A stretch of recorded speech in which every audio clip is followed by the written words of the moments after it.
और इस कॉम्बिनेशन ने उनको और कंफ्यूज कर दिया। इस इश्यू से निपटने के लिए वो खुद एक नए लॉ के साथ आए जिसे उन्होंने लॉ ऑफ वाइब्रेशन कहा। इसके अकॉर्डिंग जब आप रोमांचित होकर पॉजिटिव एनर्जी रिसीव कर रहे होते हैं तो आपकी रियलिटी भी पॉजिटिविटी के साथ चार्ज हो जाती है और आप पॉजिटिव चीजों को ट्रैक करते हैं। ये चीजें मुश्किल लग सकती हैं, लेकिन ये रियल साइंस पर बेस्ड है। इस बात के बारे में समझें कि यूनिवर्स में सब कुछ, जिसमें हमारा दिमाग भी शामिल है, वो एटम से बना है जो कि वाइब्रेट करते हैं। ये इस तरह है कि हमारे थॉट्स और फीलिंग समेत बाकी सब कुछ भी वाइब्रेट होना चाहिए। ऑथर का मानना है कि रोमांचित होने और प्यार से भरी भावनाओं में एक हायर फ्रीक्वेंसी होती है, जबकि गुस्सा और उदासी भरी फीलिंग कम फ्रीक्वेंसी पैदा करती है। इन वाइब्रेशंस के जरिए आप अपने आसपास की दुनिया को प्रभावित कर सकते हैं। जब एक एटम वाइब्रेट करता है तो उसके आसपास के एटम्स भी उसी फ्रीक्वेंसी पर वाइब्रेट करना शुरू कर देते हैं। इसलिए अगर आपकी फीलिंग हायर वाइब्रेशन पैदा करती है तो आपकी रियलिटी भी हायर वाइब्रेशन पैदा करेगी और नतीजन आपका आउटर वर्ल्ड ज्यादा बेहतर और सुखद होता जाएगा। आप अपनी वाइब्रेशन की फ्रीक्वेंसी को अपने कंट्रोल में ले सकते हैं। ये पॉसिबल नहीं लगता, लेकिन जब बात फीलिंग की आती है तो आप ग्रीन एल्गे से इंस्पिरेशन ले सकते हैं। ग्रीन एल्गे एक ऐसा प्लांट है जो दूसरे प्लांट से एनर्जी लेता है। एल्गे की तरह आप अपनी एनर्जी लोगों और अपने एनवायरनमेंट से खींचते हैं। रियलिटी में जब हमारे पास चीजें बुरी तरह से चल रही होती हैं तो आप पॉजिटिव एनर्जी को कैसे महसूस कर सकते हैं। इसलिए हायर वाइब्रेशन के लिए आपकी पहली प्रायोरिटी पॉजिटिव लोगों के साथ ज्यादा समय बिताने का होना चाहिए। यहाँ मेन मैसेज ये है कि आप अपनी वाइब्रेशन की फ्रीक्वेंसी को कंट्रोल कर सकते हैं। अच्छे वाइब्रेशन कॉन्टेजियस होते हैं। अगर आप उन लोगों के साथ घूमते फिरते हैं जो प्यार और खुशी चाहते हैं तो उनकी मेंटल स्टेट आप पर हावी हो जाएगी।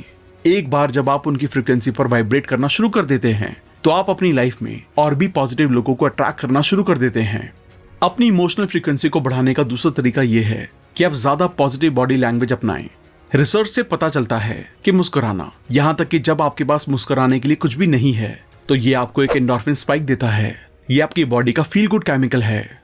तो अगली बार जब आप दुखी हों तो अपने आप को मुस्कुराने के लिए मजबूर करें और आप इसके फायदे महसूस करेंगे। आप एक पोस्चर बनाकर भी अपने आप को एक इमोशनल एज दे सकते हैं। सोशल साइकोलॉजिस्ट ने पाया है कि दिन में सिर्फ 2 मिनट के लिए पावरफुल तरीके से खड़े होने या बैठने से टेस्टोस्टेरोन में 20% की बढ़ोतरी होती है, एक ऐसा हार्मोन जो कॉन्फिडेंस को बढ़ावा देता है। तीसरा, आप ये भी पा सकते हैं कि अगर आप हायर वाइब्रेशन चाहते हैं तो आपको सोसाइटी से एक ब्रेक लेने की जरूरत है। मॉडर्न लाइफ से ब्रेक लेने से आपको अपने आप को रिचार्ज करने में मदद मिलती है। हालांकि ये आपको एंटी सोशल महसूस करवा सकता है, लेकिन ये पूरी तरह से हेल्दी है। आखिर में अपने वाइब्रेशन को और भी ज्यादा जगाने के लिए नेचर में अकेले समय बिताने की कोशिश करें। रिसर्च से पता चला है कि सिर्फ नेचर में होने से आपका शरीर और दिमाग इंप्रूव होता है। आप अपने काम को बगीचे में बैठकर कर सकते हैं या शायद अपने आसपास के पार्क में टहलने जा सकते हैं। इसके अलावा अगर ये धूप वाला दिन है तो आपको और भी ज्यादा फायदा मिलेगा, क्योंकि सूरज की किरणें आपको विटामिन और सेरोटोनिन देती हैं, 2 ऐसी चीजें जो आपके मूड को स्टेबल रखती हैं। हमने देखा है कि कैसे पॉजिटिव लोगों के साथ वक्त बिताना आपकी वाइब्रेशन को एक हायर लेवल तक लेके जा सकता है और आपको खुद का एक अच्छा वर्जन बनने में मदद कर सकता है। इसका उल्टा भी बिल्कुल सच है। नेगेटिव लोगों के आसपास होने से आप नेगेटिव, कमजोर और अनसेफ महसूस कर सकते हैं। आप लॉजिक दे सकते हैं कि ऐसा करके आप कमजोर हो जाएंगे। अगर आप खुद को एक ऐसी सिचुएशन में पाते हैं तो अपने आप को ये ना बताएं कि आप कमजोर हैं या बुरा महसूस करने के लिए दोषी हैं। लेकिन याद रखें कि अगर आप इन लोगों से कांटेक्ट नहीं काटते हैं तो भी कुछ तो इनकी फ्रीक्वेंसी पर वाइब्रेट करना शुरू कर ही देंगे।